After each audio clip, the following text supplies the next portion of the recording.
जगह चुनाव था, मिल्कीपुर का चुनाव। अब बात इसकी कि मिल्कीपुर का राजा कौन बनने वाला है।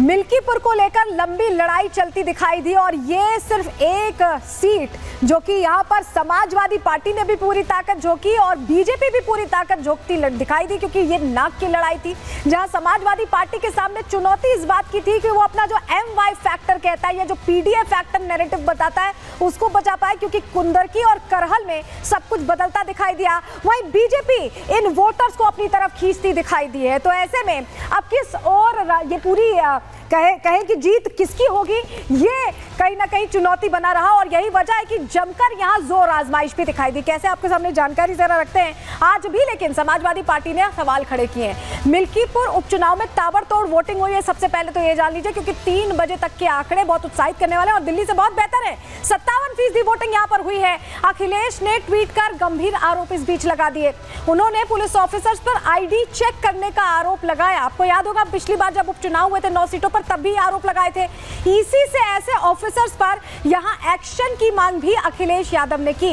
सपा का प्रतिनिधिमंडल भी इलेक्शन कमीशन से मिलने पहुंचा। और चलिए आपको जरा ट्वीट दिखाते हैं, क्योंकि अखिलेश यादव लगातार ट्विटर बम फेंकते दिखाई दे रहे हैं। कैसे पूरे चुनाव के दौरान चाहे मां कुंभ कुछ अलग अलग मुद्दों पर वो ट्वीट करते हुए दिखाई दिए हैं। और ये एक और ट्वीट आप देखिए जिसमें इलेक्शन कमीशन को टैग भी किया है यहां पर अखिलेश यादव ने। और जरा अगली तस्वीर दिखाते हैं, क्योंकि सपा का डेलीगेशन बकायदा इलेक्शन कमीशन से मिलने पहुंचा। यहाँ तस्वीर में आप देखिए, यहाँ आपको श्यामपाल लाल दिखाई दे रहे हैं जो प्रदेश सपा के महत्वपूर्ण चेहरे हैं और उनकी तरफ से ये डेलीगेशन पूरा गया लीड करते हुए मिलने पहुंचा और उन्होंने क्या कुछ कहा है सुनिए जरा। मिल्कीपुर विधानसभा के उपचुनाव को लेकर के बातें मुख्य निर्वाचन अधिकारी से कही गई है। 11 बजे तक तो मामला ठीक ठाक चला, लेकिन उसके बाद से पूरी तरह से चुनाव भारतीय जनता पार्टी के जो लोग हैं, वहां के नेता हैं, उन लोगों ने पीठासीन अधिकारियों से मिलकर के सभी लगभग 100 से अधिक बूथों से समाजवादी पार्टी के एजेंट हटा दिए गए।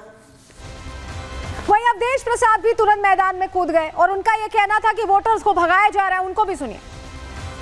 अभी यहाँ के SDM गए थे, एजेंटों को कहे भाग जाओ, नहीं तो ऐसा करेंगे जिंदगी रहोगे। जैसे तुम्हारा सांसद रो रहा है उसी तरह से तुम्हें रोना पड़ेगा। बूथ छोड़ के भाग जाओ। Booth number 412 Vijaypur. आप देखिए SDM जो रिटर्निंग अफसर भी है, ये बहुत गंभीर मामला है सर, बहुत गंभीर मामला है। हाँ, तुरंत लगाइए। धन्यवाद। तो सुना आपने, अवधेश प्रसाद तो कह रहे हैं कि वोटर्स को भगाया जा रहा है, लेकिन उनके बेटे जो प्रत्याशी हैं मिल्कीपुर से, वो खुद ही धमकाते दिखाई दिए। कैसी हनक में वो चूर दिखाई दिए, जरा आपको उनका वीडियो दिखा रहे हैं। क्या करो भाई? नहीं, ये इनसे पूछ लो एजेंट। भाई हम उनसे नहीं, एजेंट आपके एजेंट कौन है? हम काहे पूछिए? अरे यार आप उनसे काहे पूछिए? आपके एजेंट के उनसे मैं क्यों पूछूं? ये बहुत उनसे मैं क्यों पूछूं? आवाज कहाँ हो? एजेंट बताओ कि विवाद करता है। एजेंट ये है। आप आइए, अंदर आइए, अंदर आइए। यार हम एजेंट हैं तब बस। और बताओ यार, ये काम न करा करो। चलो तुम्हें जो ये लोग दिलवाए हैं सर, बोल रहे हाँ तुम्हें दिक्कत है, नहीं मत करो। ठीक, ये पूरा अपने औकात भूल गया बाटे, हमारा औकात क्या हुआ है। 5 सेकंड में ठीक हो जाएगा। आराम से रहो। यार हाथ मत लगाइए। ये लगाओ, हाथ क्यों दिखा रहे? ये जाए ना यार, हाथ क्यों दिखा रहे? प्रधान अंदर बैठे, प्रधान बैठेगा, अंदर बैठेगा। चुनाव हो जो ना क्यों एजेंट कहते हैं इसका चुनाव होता है? एजेंट को नहीं बोलता है। अलाउ किया अंदर बैठे, आप अंदर क्यों बैठे हो? भाषा सही के लिए भाषा सही है, भाषा सही है। हमारी बहुत सही है। कहाँ जाओ अब यार, जा ईमानदारी से चुनाव हुआ जो ईमानदारी से एकदम एजेंट बनाए हो, एजेंट के क्षेत्र के आदमी भाई क्षेत्र बोल रहे हैं। यार एजेंट जिसको यहाँ वोट डालना है, जिसको यहाँ वोट डालना है। सुन रहे हैं आप, ये प्रत्याशी और ये कह रहे हैं कि 5 सेकंड में ठीक हो जाओगे। अभी जीत नहीं हुई है लेकिन कह रहे हैं कि 5 सेकंड में ठीक हो जाओगे। हमारे सहयोगी अजय दुबे हमारे साथ सीधे मिल्कीपुर से जुड़ रहे हैं, अयोध्या से। अजय, अभी तो जीत भी नहीं हुई, अभी से धमकियों का दौर शुरू हो गया। बिल्कुल सीधे सीधे जब से वोटिंग शुरू हुई, सुबह सुबह अवधेश प्रसाद के घर में पहुंचा था, पूजा कर रहे थे, 1.5-2 घंटे पूजा की। ये भी कहा कि राम मंदिर वो जा चुके हैं, पहले दर्शन कर चुके हैं, सार्वजनिक तौर पे कभी स्वीकार नहीं किया। रिपब्लिक के कैमरे पे ये बात कही। और कौन इस पूरी बाजी को जीता दिखाई दे रहा है? तमाम सपा के आरोपों के बीच में लोगों से बात करते हैं। क्या माहौल है भैया मिल्कीपुर? मिल्कीपुर दोनों का माहौल है, हाँ, लेकिन हमारे दोनों प्रत्याशी ठीक नहीं है। दोनों भी ऐसे हैं। हाँ। जीतता कौन दिखाई दे रहा है आपके हिसाब से? जीतता वो तो विनाट को पता चल जाएगा। तो चलेगा, आप बताओ कौन जीत रहा है? अब जीता वार्ड का पता लगे। अरे तब भी कौन थोड़ा आगे है? अब भाजपा निकल सका था, अनुमान यही है। आप बताएं। भाजपा निकलेगी। भाजपा निकलेगी, हंसते मुस्कुराते। आपका कह रहे हैं भाई, कौन जीतेगा? युवा लोग क्या देख रहे हैं? भाजपा। तो देखिए तमाम लोगों की ये राय है, लेकिन आरोपों का जो दौर है लगातार जारी है। आप देखिए ये ठीक है, तो अभी मिली जुली राय मिल रही है, यानी कुल मिलाकर 8 तारीख को ही पता चलेगा। अभी यहाँ की जनता बताना नहीं चाह रही है। बहुत शुक्रिया अजय जुड़ने के लिए और जानकारियां देने के लिए, लोगों से बात करने के लिए। तो फिलहाल क्या कुछ होगा इस पर 8 तारीख को हमारी नजर रहेगी, आपको सुबह से ही अपडेट देंगे। लेकिन चलिए आगे बढ़ते हैं, अगले सेगमेंट की ओर आगे बढ़ रहे हैं और बात करेंगे अब प्रधानमंत्री नरेंद्र मोदी की आस्था की डुबकी की।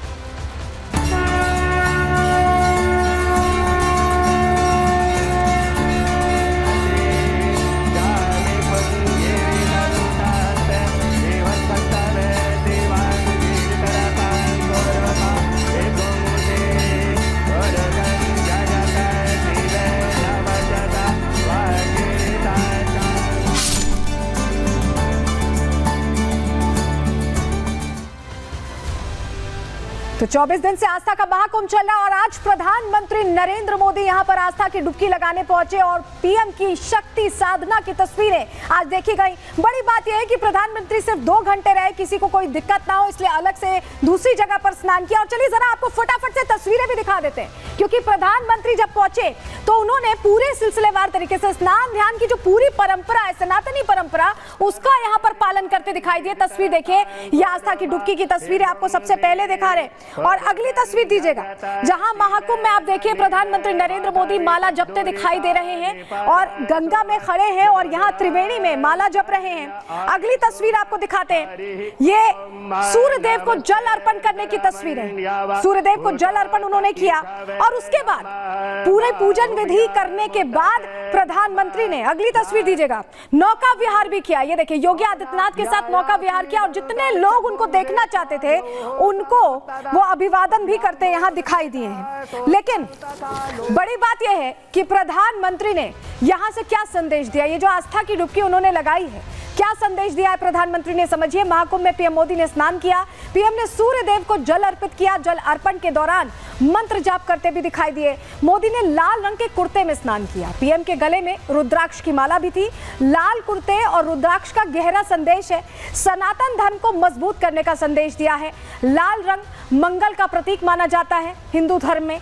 जल को चंद्रमा से जोड़कर देखा गया है और मंगल और चंद्रमा के मिलन से लक्ष्मी योग होता है, जो देश के लिए सौभाग्य और शुभता का सूचक है। और यही वजह है कि प्रधानमंत्री वो पालन करते दिखाई दिए। और अगली तस्वीर आपको दिखाते हैं, क्योंकि मां गंगा का पूजन किया। उन्हें कैसे, देखिए, पहले पुष्प अर्पित किया, उसके बाद जल अर्पित किया और उसके बाद दुग्धाभिषेक करते आपको दिखाई दे रहे हैं। और इसके अलावा तस्वीर आप देखें तो उन्हें वस्त्र भी अर्पित किए गए हैं प्रधानमंत्री की तरफ से।